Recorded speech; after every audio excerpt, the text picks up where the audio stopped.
بسم اللہ الرحمن الرحیم۔ السلام علیکم ورحمۃ اللہ وبرکاتہ۔ بسم اللہ الرحمن الرحیم۔ عزیز طلباء کرام، اسلام اور جدید فکر مغرب کا آج 16واں سبق ہے۔ آج کے سبق کا عنوان ہے مذہب کے ساتھ کلیسا اور مفکرین کا رویہ۔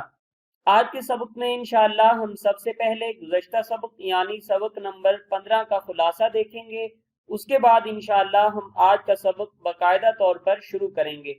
سبق نمبر 15 میں ہم نے مغربی تہذیب کے پس منظر کے 20ویں صدی کے دور کی خصوصیات کا جائزہ لیا تھا کہ وہ کون سی خصوصیات ہیں جو اب بھی مغربی تہذیب میں موجود ہیں۔ سب سے پہلے ہم نے یہ دیکھا تھا کہ یہ کون سا دور ہے۔ یہ تو بالکل واضح ہے کہ یہ 1900 عیسوی سے لے کر 2000 تک کا دور ہے جسے 20ویں صدی کہا جاتا ہے۔ اس کے بعد ہم نے یہ دیکھا تھا کہ اس دور کی پہلی خصوصیت یہ تھی کہ وہاں عملیت کا نظریہ پیش کیا گیا تھا کہ جس کا مطلب یہ تھا ہر خیال یا ہر تصور اسی وقت ہی قابل قبول ہوگا جب وہ عملی طور پر اپنی افادیت ثابت کرے گا۔ تو جس خیال کی عملی طور پر جتنی افادیت ثابت ہوگی اس کی قدر و قیمت اتنی ہوگی، چاہے وہ مذہب ہو یا کوئی اور خیال یا کوئی اور تصور ہو۔ دوسری خصوصیت ان کی یہ تھی، انہوں نے یہ ثابت کیا تھا اور یہ نظریہ پیش کیا تھا کہ انسان کے سارے کاموں کا دار و مدار معاشیات پر ہے۔ جس طرح اس دور کے ذرائع پیداوار ہوں گے، اس دور کا مذہب بھی، اس دور کا فلسفہ بھی، سائنس بھی اور جتنے انسان کے تصورات ہیں وہ اسی کے مطابق ہوں گے۔ تو یہ معاشیات کا نظریہ اس دور میں پیش کیا گیا تھا۔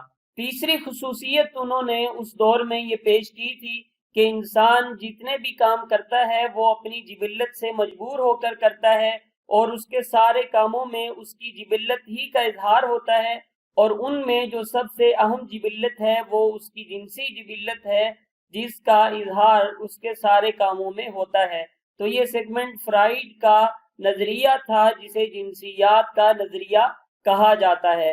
اور چوتھی اس دور کی خصوصیت یہ تھی کہ اس دور میں جعلی مذاہب سامنے لائے گئے تھے جن میں سارے مذاہب سے ایسی باتیں یکجا کر دی گئی تھی جو عقلی میزان پر پوری اترتی تھی، لیکن اصل میں وہ کوئی ایک مذہب بھی نہیں تھا جس پر یہ ساری باتیں پوری اترتی ہوں، بلکہ اس میں صرف ان باتوں کو جمع کیا گیا تھا جن کی مادی تشریح ممکن ہو۔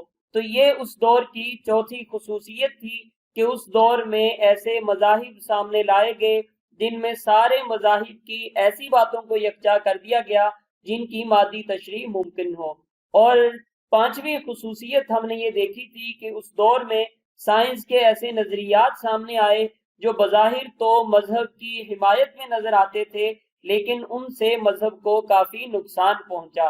اور پھر کلیسا کی دفاعی پوزیشن کا بھی ہم نے جائزہ لیا کہ کلیسا نے اپنے مذہب کو سائنس سے ہم آہنگ کرنا شروع کر دیا، اور جو سائنس کا نظریہ یا تصور سامنے آتا وہ مذہب کو بھی ادھر ہی کو موڑ دیتے۔ تو یہ اس دور کی کچھ خصوصیات تھی جو اب بھی مغربی تہذیب میں موجود ہیں۔ اب ہم چلتے ہیں آج کے سبق کی طرف۔ آج کے سبق میں انشاءاللہ ہم یہ دیکھیں گے کہ مذہب کے بارے میں کلیسا کا کیا رویہ تھا۔ دوسری بات ہم یہ دیکھیں گے کہ مذہب کے بارے میں مذہبی مفکرین اور عیسائی مفکرین کا رویہ کیا تھا۔ اب ہم چلتے ہیں آج کے سبق کو باقاعدہ شروع کرنے کی طرف۔ سب سے پہلے تو ہم یہ بات واضح کر دیں کہ عام طور پر یہ سمجھا جاتا ہے کہ اس دور میں مغرب نے مذہب کو بالکل اپنے تمام معاملات سے خارج کر دیا تھا، حالانکہ ایسا نہیں تھا۔ اس دور میں جو مذہب تھا اس کی بے دخلی محدود علاقے سے ہوئی تھی۔ صرف چند اجتماعی معاملات جیسے سیاست اور اسی طرح تجارت، معیشت وغیرہ سے انہوں نے مذہب کو بے دخل کیا تھا، باقی معاملات مذہبی کے تحت نمٹائے جاتے تھے۔ چنانچہ سعید احمد اکبر آبادی اپنی کتاب مغرب میں مذہب اہل مشرق کے لیے ایک لمحہ فکریہ میں لکھتے ہیں کہ ہم میں سے بہت سے لوگ جنہیں یورپ جانے کا اتفاق نہیں ہوا یہ سمجھتے ہیں کہ مغرب میں مذہب، خدا پرستی اور روحانیت کا کہیں وجود نہیں۔ وہاں مادہ پرستی کا زور ہے اور گناہ یا ثواب کا کوئی تصور نہیں، حالانکہ یہ بات غلط ہے۔ تو اس سے ہمیں یہ معلوم ہوتا ہے کہ انہوں نے جو مذہب کو بے دخل کیا تھا، محدود علاقے سے کیا تھا، باقی جو مذہبی تصورات تھے وہ ان کے ہاں ابھی اسی طرح موجود تھے۔ اب ہم یہ دیکھتے ہیں کہ اس مذہب کے ساتھ یا مذہب کی جو تصورات جس صورت میں موجود تھے ان کے ساتھ کلیسا کا کیا رویہ تھا۔ سب سے پہلا تو کلیسا کا وہ کام جس سے مذہب کو نقصان پہنچا وہ یہ تھا کہ انہوں نے اپنے مذہبی اداروں کو بھی رومی اداروں کے طرز پر تشکیل دیا، جن قوانین پر اور جس ڈھانچے پر رومی تہذیب کے ادارے قائم تھے انہوں نے اپنے مذہبی اداروں اور اپنے مذہب سے تعلق رکھنے والے اداروں کو بھی اسی طرز پر تشکیل دیا اور اسی ڈھانچے پر استوار کیا۔ اس کا نتیجہ یہ ہوا کہ جیسے عہدے کی حصول کی لالچ کے لیے عام اداروں میں کرپشن اور دوسرے معاملات سامنے آتے تھے، اسی طرح مذہبی اداروں میں بھی اس طرح کے معاملات سامنے آنے لگے۔ تو کلیسا کا ایک رویہ یہ تھا کہ اس نے رومی ادارتی ڈھانچہ اپنا کر اپنے مذہب کو بھی ایک ادارے کی شکل دے دی۔ چنانچہ جدیدیت میں پروفیسر حسن عسکری اس کے بارے میں لکھتے ہیں، عیسائیت دنیا کا واحد مذہب ہے جس میں دینی رہنماؤں کی تنظیم حکومت کے انتظامی شعبوں کی طرح کی گئی تھی۔ روم کا کلیسا قائم ہی ہوا تھا رومی سلطنت کے نمونے پر۔ جس طرح یہ ناممکن ہے کہ حکومت کے محکموں میں تھوڑی بہت خرابیاں پیدا نہ ہوں، اسی طرح کلیسا کے عہدے داروں میں بھی اخلاقی خرابیاں آ گئیں۔ پہلے تو لوگوں نے اصلاح کا مطالبہ کیا، یہ ایک طرح کی سیاسی بحث تھی، لیکن آخر اعتقادات میں بھی تبدیلی شروع ہو گئی اور پروٹسٹنٹ مذہب نمودار ہوا جو دراصل جدیدیت کی بنیاد ہے۔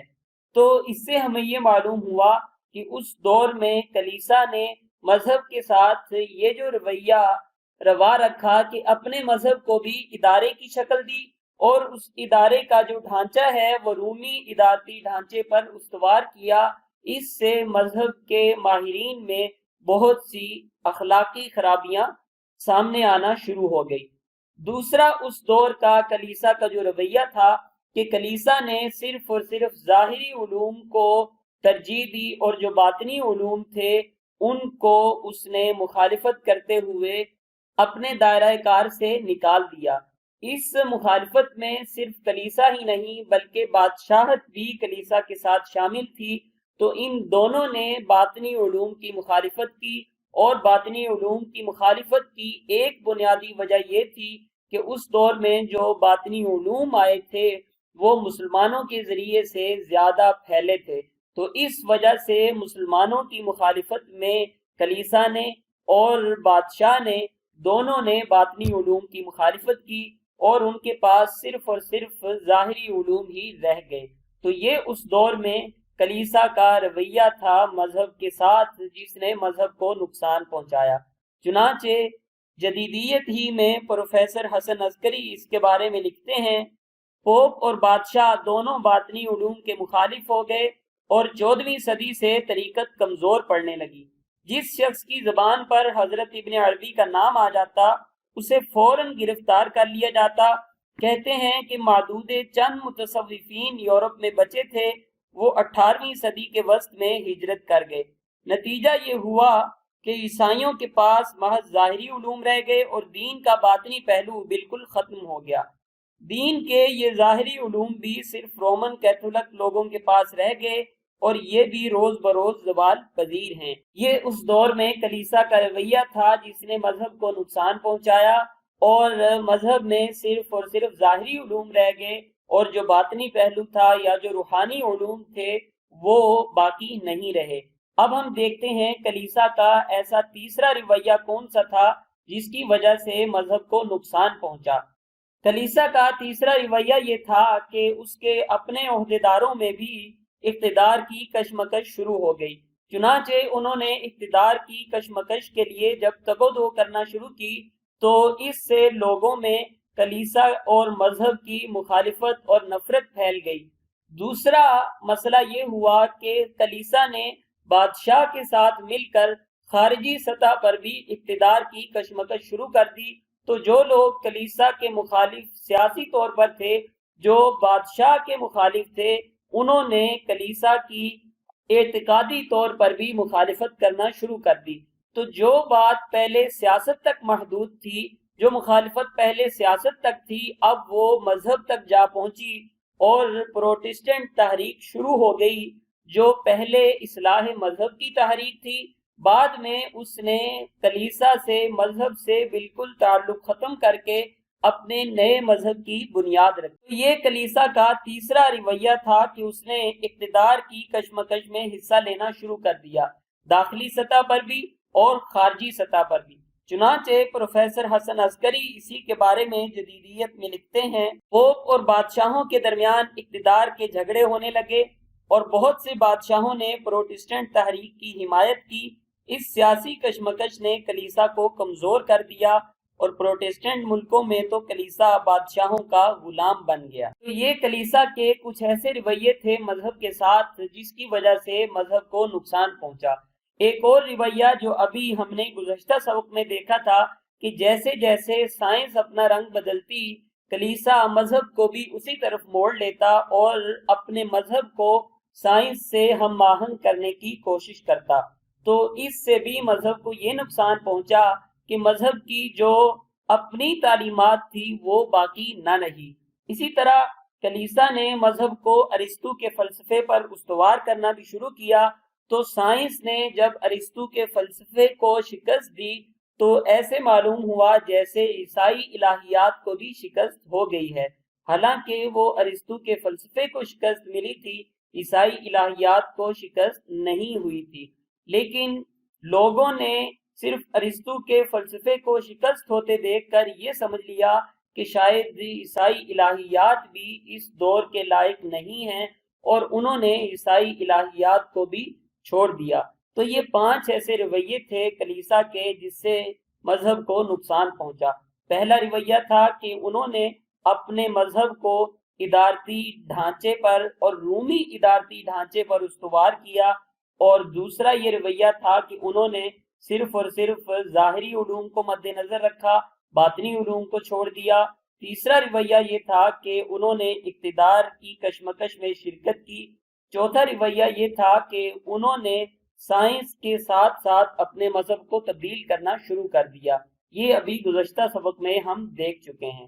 اور پانچواں ان کا رویہ یہ تھا کہ انہوں نے اپنے مذہب کو ارسطو کے فلسفے پر تعمیر کیا تھا، اور یہ جو بات ہے یہ ہم سبق نمبر 13 میں تفصیل سے پڑھ چکے ہیں کہ ارسطو کے فلسفے پر انہوں نے جب مذہب کو تعمیر کیا تو اس کا کیا نقصان انہیں دیکھنا پڑا۔ مذہب کے بارے میں کلیسا کے رویے کے ہم نے کچھ مظاہر دیکھے۔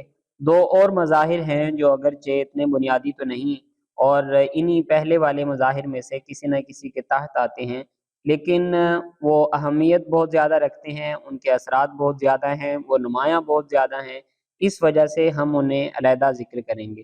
ان میں پہلا مظہر ہے کلیسا کی عدالتیں۔ پہلے ہم یہ دیکھ چکے ہیں کہ کلیسا اقتدار میں شریک تھا اور بادشاہوں پر بھی اس کا اثر و رسوخ تھا۔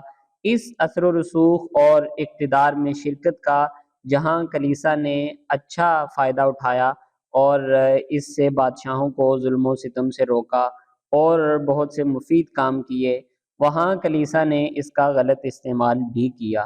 چنانچہ کلیسا نے اپنی عدالتیں قائم کی اور جن لوگوں سے کلیسا کو اختلاف تھا انہیں بہت سخت سزائیں دی، چاہے وہ واقعتاً عیسائیت کے مجرم تھے یا کلیسا انہیں اپنا اور عیسائیت کا مجرم سمجھتا تھا، تو انہیں کلیسا کی عدالتوں میں بلایا جاتا اور انہیں بہت سخت سزائیں دی جاتی۔ تو لوگ نہ صرف کلیسا کے مخالف ہوئے بلکہ کلیسا کی مخالفت کی وجہ سے ان میں مذہب سے بھی نفرت پیدا ہو گئی۔ تو مذہب کے ساتھ کلیسا کا یہ رویہ بھی اور کلیسا کے رویے کا یہ مظہر بھی ایسا ہے جس نے مذہب کے بارے میں نفرت پھیلانے میں اہم کردار ادا کیا۔ چنانچہ شبہات حول الاسلام جو سید محمد قطب کی کتاب ہے، اس کا اردو ترجمہ ہم دیکھیں گے، اسلام اور جدید ذہن کے شبہات، جو محمد سلیم کیانی نے کیا ہے۔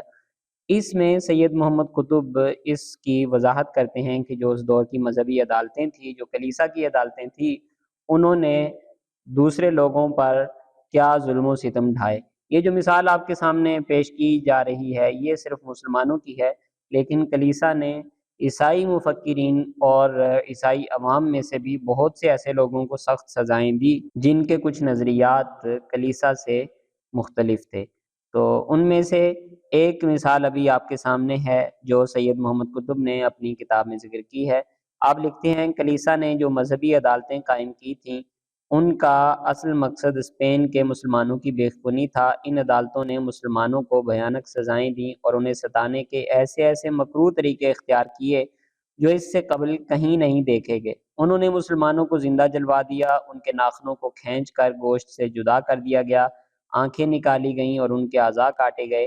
اس ساری کارروائی کا مقصد مسلمانوں کو اپنے دین سے منحرف کر کے انہیں عیسائیت کے ایک خاص عقیدہ کا حلقہ بگوش بنانا تھا۔ تو اس سے بھی ہمیں معلوم ہو جاتا ہے کہ کلیسا نے جو عدالتیں قائم کی تھی ان کا مذہبی حوالے سے عوام کے دلوں میں کیا اثر پیدا ہوا۔ عوام نے جہاں کلیسا سے نفرت شروع کی، آہستہ آہستہ یہ نفرت مذہبی نفرت میں تبدیل ہو گئی۔ تو یہ ایک اہم مظہر تھا کلیسا کے رویے کا جو اس نے مذہب کے ساتھ روا رکھا۔ ایک دوسرا مظہر ہے وہ ہے اخلاقی برائیاں۔ کلیسا کے اندر بطور ادارے کے بہت سی اخلاقی برائیاں بھی آ گئی تھی۔ پہلے تو ہم نے یہ دیکھا تھا کہ جو کلیسا کو قائم کیا گیا تھا اس کا جو ڈھانچہ بنایا گیا تھا وہ رومی قوانین کے مطابق تھا، لیکن رومی قوانین کے مطابق ہونے کے ساتھ ساتھ ایک اور کام بھی ہوا کہ کلیسا میں اخلاقی برائیاں بھی پیدا ہونے لگی۔ تو یہ جو اخلاقی برائیاں تھیں، لازمی سی بات ہے پہلے لوگ ان کلیسا کے عہدیداروں سے نفرت کرتے ہوں گے جن میں یہ اخلاقی برائیاں ہیں۔ آہستہ آہستہ یہ نفرت کلیسا کے بارے میں پیدا ہونے لگی، پھر مذہب کے بارے میں نفرت پیدا ہونے لگی۔ تو اس طرح کلیسا کے اس رویے نے مذہب کو نقصان پہنچایا۔ تو یہ جو اخلاقی برائیاں تھیں ان کے بارے میں اسلام اور جدید فکر مغرب میں پروفیسر ڈاکٹر محمد سعید لکھتے ہیں۔ اصل میں انہوں نے یہ اقتباس نقل کیا ہے ڈاکٹر مبارک علی کی کتاب یورپ کا عروج سے۔ چنانچہ وہ لکھتے ہیں یہ کہنا غلط ہے کہ سب سے زیادہ بدعنوانیاں روم کے مذہبی رہنماؤں اور عہدیداروں میں ہیں۔ اس کے برعکس دستاویز کی شہادتوں پر یہ ثابت ہے کہ اٹلی کے ہر شہر میں بدعنوانیاں پھیلی ہوئی ہیں۔ دیکھا جائے تو اخلاقی برائیوں میں وینس روم سے بدتر ہے۔ اس لیے اس پر تعجب نہیں ہونا چاہیے کہ جب یہ کہا جائے کہ چرچ کا اثر کمزور ہو رہا ہے اور اس کے عہدیداروں کی کوئی عزت نہیں کرتا، ان کی جنسی بد اخلاقی اس حد تک پہنچ گئی ہے کہ یہ کہا جانے لگا ہے کہ ان کو شادی کی اجازت ہونی چاہیے۔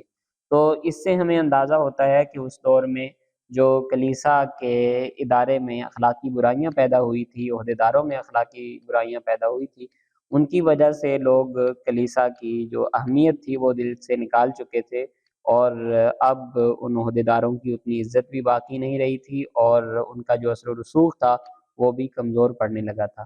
تو لازمی سی بات ہے کلیسا اس وقت مذہب کا محافظ تھا، چاہے جس درجے میں بھی تھا، اور وہ واحد ادارہ تھا جو مذہب کو سپورٹ کرتا تھا، مذہب کی بات کرتا تھا۔ تو اگر وہ ادارہ کمزور ہوتا تو اس دور میں عیسائی مذہب جس شکل میں بھی موجود تھا وہ بھی کمزور ہوتا۔ تو اس رویے سے بھی مذہب کو نقصان پہنچا۔ تو کلیسا کے کچھ بنیادی رویے آپ کے سامنے آ گئے، 5 ہم نے پہلے دیکھ لیے تھے، اور 2 رویے یہ ہیں۔ کلیسا کی عدالتوں نے بھی اس پر بہت اثر ڈالا، اور جو اخلاقی برائیاں پیدا ہوئی تھی ان سے بھی مذہب کے بارے میں لوگوں کے دلوں میں نفرت پیدا ہوئی۔ جزاکم اللہ خیرا۔ السلام علیکم ورحمۃ اللہ وبرکاتہ۔